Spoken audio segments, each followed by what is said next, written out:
नाज़रीन अस्सलाम वालेकुम वरहमतुल्लाहि वबरकातुहू। मैं हकीम क़ारी इरफ़ान सईद आपकी खिदमत में हाज़िर हूँ। उम्मीद है आप बिल्कुल खैरियत से होंगे और अपने घरों में खुशनुमा होंगे।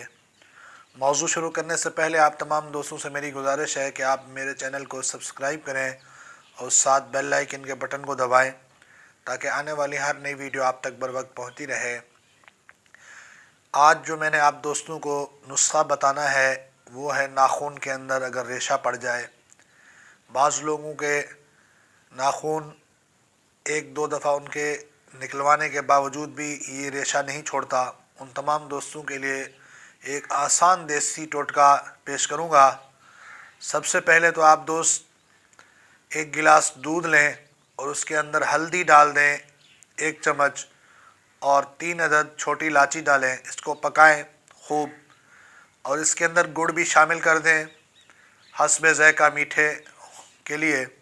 और उसके बाद आपने रीठा लेना है। रीठे की गुठली निकाल के उसको तोड़कर उसके अंदर सफ़ेद मगज़ होगा, उसके कैप्सूल भर के वो इस दूध के साथ इस्तेमाल करें। 15 दिन के अंदर इंशाअल्लाह आपके नाखून से रेशा आना बंद होगा, आपके नाखून बिल्कुल ठीक होंगे।